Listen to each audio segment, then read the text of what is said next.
Hello friends, आज आपण 9 डिसेंबर 2025 रोजी रेल्वे ग्रुप डी चा जो पेपर झालेला आहे त्या पेपरमध्ये सामान्य विज्ञानचे जे क्वेश्चन आलेले आहेत ते क्वेश्चन आज आपण या लेक्चरमध्ये घेणार आहोत. ठीक आहे. आता बघा, त्यामध्ये आपण पहिला क्वेश्चन घेत आहोत. आता हे जे सर्व क्वेश्चन आहे हे सर्व आपल्याला जे विद्यार्थ्यांची एक्झाम झालेली आहे त्या विद्यार्थ्यांनी आपल्याला पाठवलेले आहे तेच क्वेश्चन आपण इथे घेत आहोत. ठीक आहे. आता बघा, त्यामध्ये पहिला क्वेश्चन आहे, एका बहिर्वक्र भिंगाची वक्रता त्रिज्या 40 सेंटीमीटर आहे तर भिंगाची शक्ती टिंब असेल. ठीक आहे. आता इथे आपल्याला भिंगाची शक्ती काढायची आहे. ठीक आहे. मग भिंगाची शक्ती काढण्यासाठी भिंगाच्या शक्तीचं सूत्र माहित पाहिजे आणि सूत्र टाकून आपल्याला इथं नाभीय लांबी किती दिलेली आहे, त्रिज्येची 40 सेंटीमीटर ही नाभीय लांबी दिलेली आहे. ठीक आहे. मग सूत्रानुसार संख्या टाकून जर बघितलं तर आपलं उत्तर येत आहे 2.5 डायोप्टर. ठीक आहे. म्हणून मग आपण आन्सर डायरेक्ट लिहून घेऊया 2.5 डायोप्टर. ठीक आहे. त्यानंतर क्वेश्चन नंबर 2 बघा, सोडियमचा अणुक्रमांक किती आहे. आता सोडियमचा अणुक्रमांक हा 11 आहे. म्हणजेच काय, तर मूलद्रव्य केंद्रकातील प्रोटीनची संख्या होय. ठीक आहे. म्हणजेच मूलद्रव्य केंद्रकातील जे प्रोटीनची संख्या आहे तोच क्रमांक सोडियमचा अणुक्रमांक आहे. मग सोडियमचा अणुक्रमांक आहे 11. मग आपण इथे लिहून घेऊया की म्हणजे मूलद्रव्यांचा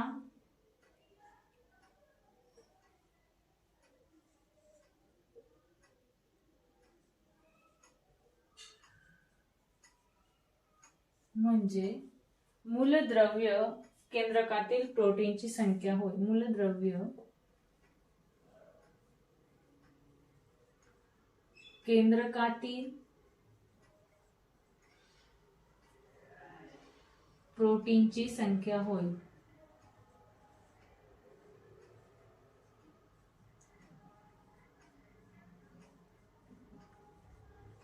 ठीक आहे. त्यानंतर पुढे बघा, क्वेश्चन नंबर 3, टेस्टोस्टेरॉन हार्मोन महिलांमधून कशातून स्रावित होते. ठीक आहे.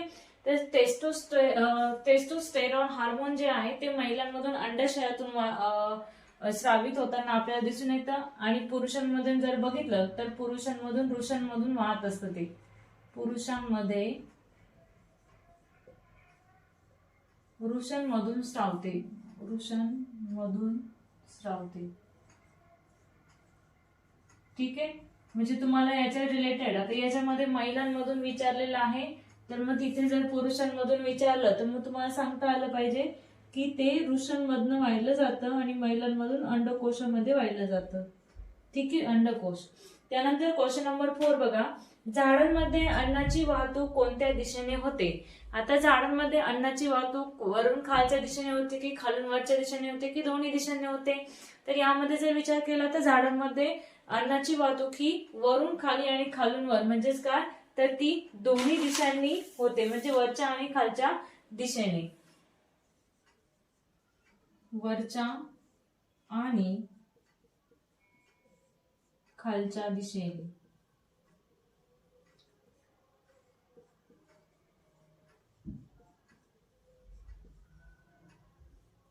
सॉरी, इथे अंडकोश नाही, अंडाशय.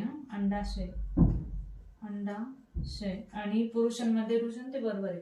आता पुढे बघा, अनुदैर्ध्य तरंग ज्या दिशेने प्रवास करतात त्या दिशेच्या तुलनेत कसे कंपन करतात. ठीक आहे. तर अनुदैर्ध्य तरंग जे आहेत ते काय करत असतात, ज्या दिशेने प्रवास करत असतात त्या दिशेच्या तुलनेत ते समांतर कंपन करत असतात. ठीक आहे. मग याचा आन्सर येतं आपलं समांतर.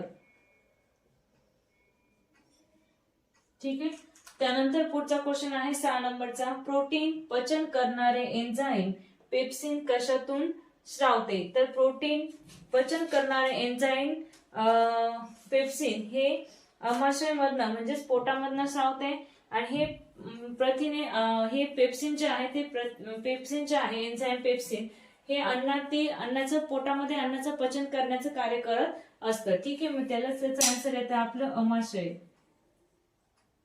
ज्याला की पोट असं म्हटलं जातं, कंसात पोट. ठीक आहे. त्यानंतर क्वेश्चन नंबर 7 बघा, मानवी शरीरात अंडी कुठे निर्माण होतात. ठीक आहे. तर मानवी शरीरामध्ये अंडी ही अंडकोशामध्ये किंवा अंडाशय, जे ठीक आहे त्याला अंडाशय असं म्हटलेलं आहे, अंडाशयामध्ये तयार होतात. मानवी शरीरात अंडी अंडाशयामध्ये तयार होतात. ठीक आहे, अशा पद्धतीने आपण क्वेश्चन नंबर 7 पर्यंत क्वेश्चन या स्लाइड मध्ये बघितले. राहिलेले जे क्वेश्चन आहे ते आपण नेक्स्ट स्लाइड मध्ये बघूया. आता आपण क्वेश्चन नंबर 8 बघूया. त्यामध्ये बघा, ऑक्सिजनच्या सर्वात सामान्य समस्थानिक 0 to 16 मध्ये न्यूट्रॉनची संख्या किती असते? ठीक आहे, आता 0 to 16 दिलेला आहे. तर यामध्ये कशामध्ये, ऑक्सिजनच्या सामान्य समस्थानिकामध्ये 0 to 16 मध्ये न्यूट्रॉनची संख्या किती असते असा क्वेश्चन आपल्याला विचारलेला आहे. तर ऑक्सिजनच्या सामान्य समस्थानिकांमध्ये म्हणजे आपल्याला इथे माहित झालंय की 0 ते 16 नंबर असतात. ठीक आहे, तर त्यापैकी न्यूट्रॉनची संख्या किती आहे? ठीक आहे, मग न्यूट्रॉनची संख्या ही किती आहे? तर ती आहे 8 आहे. ठीक आहे, त्याचं कारण काय? तर 0 ते 16 मध्ये 8 न्यूट्रॉन असतात आणि 8 प्रोटॉन असतात. ठीक आहे, 8 न्यूट्रॉन आणि 8 प्रोटॉन असतात. 8 प्रोटॉन असतात. दोघां मिळून 8 अधिक 8 इज इक्वल टू 16. ठीक आहे, अशा पद्धतीने ते 16 आपल्या म्हणजे 16 संख्या असते. त्यानंतर क्वेश्चन नंबर 9 बघा, कोणत्या जीवनसत्वामुळे रक्त गोठण्यास मदत होते? तर जीवनसत्व क म्हणजेच विटॅमिन के हा जो आहे तो त्या जीवनसत्वामुळे आपल्याला रक्त गोठण्यास मदत होते. जीवनसत्व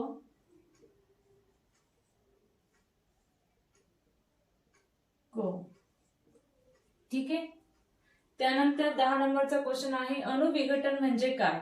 तर बघा, अणुविघटन म्हणजेच काय? तर एका मोठ्या रेणूचे लहान रेणूंमध्ये विभाजन करणे, त्या प्रक्रियेला काय म्हटलं जातं? तर अणुविघटन असं म्हटलं जातं. ठीक आहे, मग आपण इथे लिहूया, एका मोठ्या रेणूचे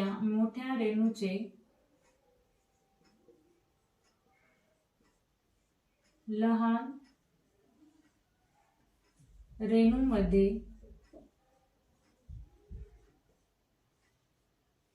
विभाजन केले जाते.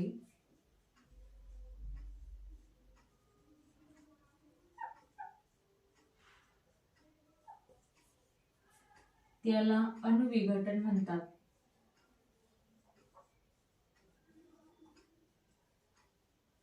त्यालाच अणुविघटन म्हणतात. ठीक आहे, अशा पद्धतीने आपण अणुविघटन म्हणजे काय ते बघितलं.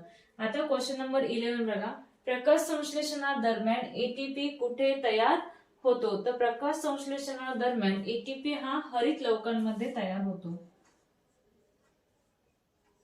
हरित लवक, त्यालाच क्लोरोप्लास्ट असं इंग्लिश मध्ये बोललं जातं. लवक क्लोरोप्लास्ट, कंसामध्ये इथे लिहून घेऊया, क्लोरोप्लास्ट.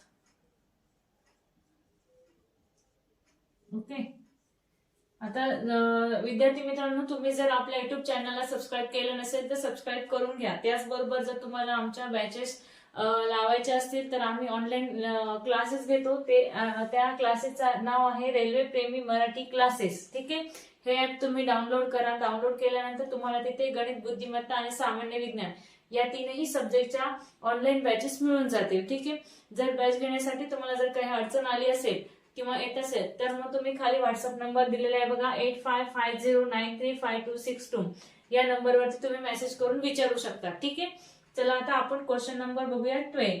मायटोकॉन्ड्रियामध्ये एटीपी निर्मितीची प्रक्रिया कोणत्या श्वसनादरम्यान होते? तर ती आहे कोशिका श्वसन. हे एक एरोबिक प्रक्रिया आहे. ठीक आहे, कोशिका ही जी आहे ती एरोबिक प्रक्रिया आहे. कोशिकाय श्वसन या श्वसनादरम्यान एटीपीच्या स्वरूपामध्ये एटीपी निर्मिती प्रक्रिया ही कोशिका श्वसन दरम्यान होते. ठीक आहे, त्यानंतर पुढे बघा क्वेश्चन नंबर 13. धातू आणि अधातूंचे गुणधर्म दर्शविणारे मूलद्रव्य कोणते? ठीक आहे, आता ज्यामध्ये धातू आणि अधातू हे दोघांचेही गुणधर्म असतात असं मूलद्रव्य कोणतं आहे? ते म्हणजे धातू सदृश्य. ठीक आहे, की ज्याच्यामध्ये धातू आणि अधातू दोघांचेही मूलद्रव्यांचे गुणधर्म असतात. धातू सदृश्य. मग उदाहरणार्थ जर आपण बघितलं तर बोरॉन आहे, सिलिकॉन आहे. ठीक आहे, त्यानंतर जर्मेनियम, अशा पद्धतीने जे आहे ते सर्व धातू सदृशांची उदाहरणं आहेत. बोरॉन, ठीक आहे. त्यानंतर अजून आपण बघितलं की सिलिकॉन,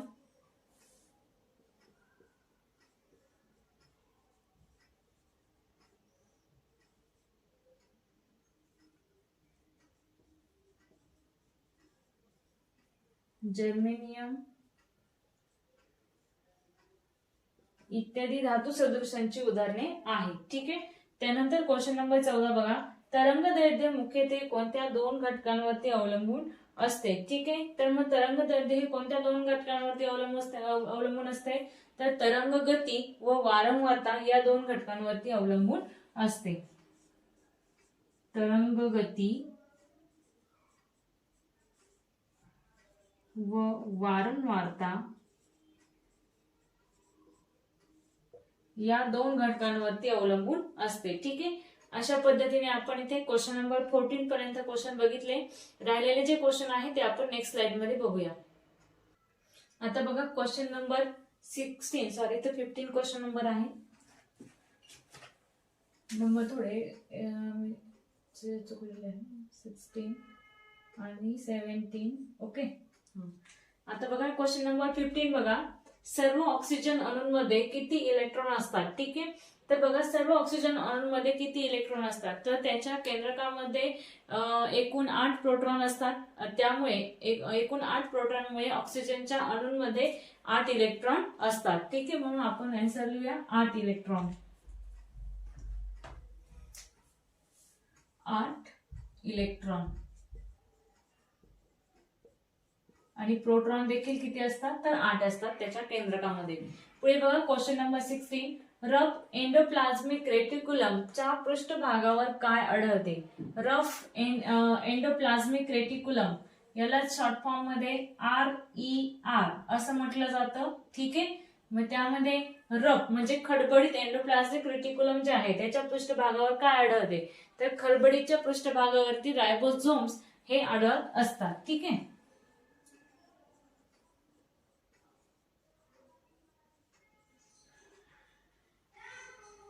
रायबोझोम्स आढळतात. त्यानंतर क्वेश्चन नंबर 17 बघा, आत्मघाती पिशवी कोणत्या पेशी अवयवाला म्हणतात. ठीक आहे. तर लायसोसोम या पेशी अवयवाला आत्मघाती पेशी असं म्हटलेलं आहे. लायसोसोम.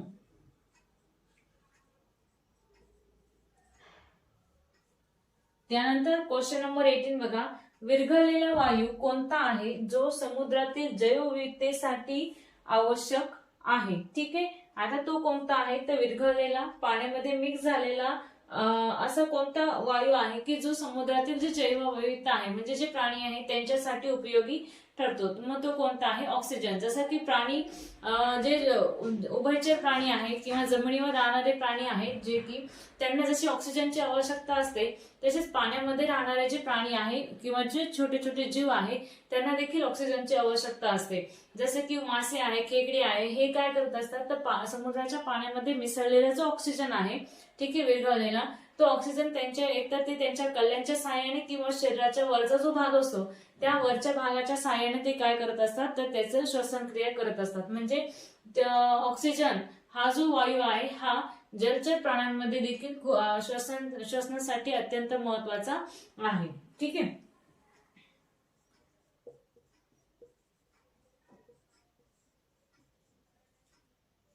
त्यानंतर क्वेश्चन नंबर 19 बघा, न्यूट्रॉनची संख्या काढण्यासाठी द्रव्यमान संख्येतून काय वजा केले जाते. ठीक आहे. तर न्यूट्रॉनची संख्या काढण्यासाठी द्रव्यमान संख्येतून अणु क्रमांक हा जो आहे हा काय केला जातो, वजा केला जातो.